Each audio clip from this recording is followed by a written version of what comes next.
Hello guys, welcome to a new series I'm doing where I'm going to preview every group and every team in that group for the World Cup 2014 in Brazil. And I'm going to start off with Group A, the group which is hosting the hosts, the 5-time World Cup winners, the favourites for the tournament, Brazil. And I don't think they should be favourites. I think they're definitely going to have a great advantage from the crowd. I think the Brazilian fans are going to be outstanding. I think it's going to be so intimidating playing Brazil. I think the Brazilians are going to put on a great show. But I think Brazil have got one of the weakest sides they've had for a long time to enter a World Cup. I think they're going to be very dependent on the youngsters, the likes of Neymar, Oscar and Coutinho. It's all going to be whether they can perform on the big stage. I think if Neymar and likes have a good season, a good tournament, then Brazil will. But if they don't, then Brazil won't. They're very dependent on the youngsters. I think they're a lot better attacking than they are defensively at the moment compared to past Brazilian sides. But still, a weak Brazilian side is still a quality team because it's Brazil. And with the fans behind them, I think they'll easily get through this group.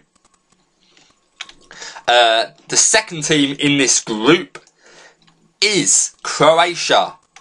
And I'm disappointed with Croatia at the moment. They've got a boring side compared to previous Croatia sides. Croatia used to be about exciting football, wing backs pushing up, so much passion. But at the moment they seem quite a dull side. And there's not much excitement in that side. They've got some decent players. They've got Dejan Lovren, who's having a great season. Luka Modric, who is a great player.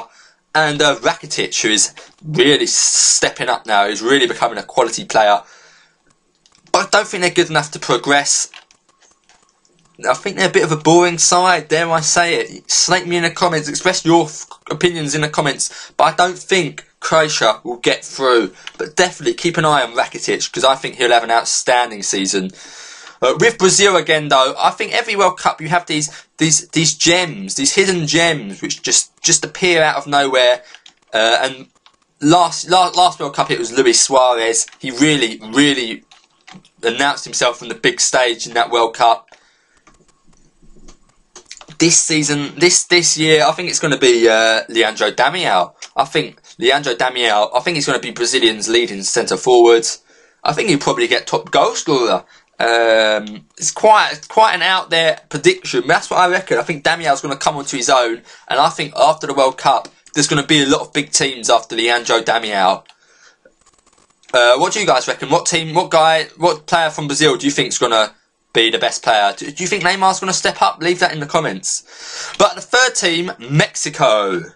And they've been through so many managers just to qualify, and they've scraped through to the finals. They've got great attacking options. They've got Carlos Vela, Chicharito. They've also got Guardado and Dos Santos. They're not that amazing in defence. They're a very strong team, but they haven't got that great defence. I think you've got to keep an eye on this guy called Oribe Peralta. I think he's going to be a hidden gem you've got to keep an eye out for. Remember the name, Oribe Peralta. He's having a great season so far. I think he's going to really come on to his own in the World Cup as well, like Damião. But Mexico, I don't think they'll progress either, because I think the fourth team, Cameroon, are going to be the team to finish second behind Brazil and progress to the finals of the World Cup finals. They are a very solid defensive team. They have not conceded many goals at all in the qualifying stages, and I don't think they're going to concede many goals in this World Cup. They've got 4, maybe even 5 quality centre-backs. They've got Sheju, Nkulu, Kanabiik, Joel Matip. You can even say Nonku, the Galatasaray centre-back. But I think the player you've got to keep an eye on is choupo-moting. I don't know if I pronounced that right. People going on about Eto'o, thinking, it's going to be his farewell. I think he's going to have a poor World Cup. I don't even think he'll be fit. I think he's going to be sitting on the bench for Chelsea. So he's not going to be... He's going to be poor at the World Cup because he's not going to be playing much games this season, I'm afraid. I think he's not going to break into that Chelsea team very often. I think he's already passed it a bit. I think he's moved to Angie, sort of made his decline of old age happen more quicker. But yeah, I think that means Choupo-Moting will have to step up, and I've got no doubt that he will. He's a quality striker. Keep your eye on that boy, Choupo-Moting. Don't forget the name. So they're the two teams I think will progress, Brazil and Cameroon. Great team, Cameroon. They're not going to concede many goals. But what do you guys reckon? Who do you think is going to progress from this group?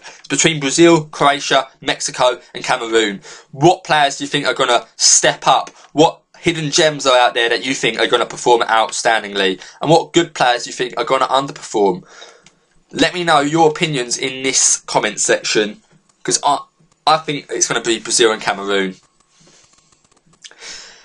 I'll see you later, guys. Next episode, I'll do Group B.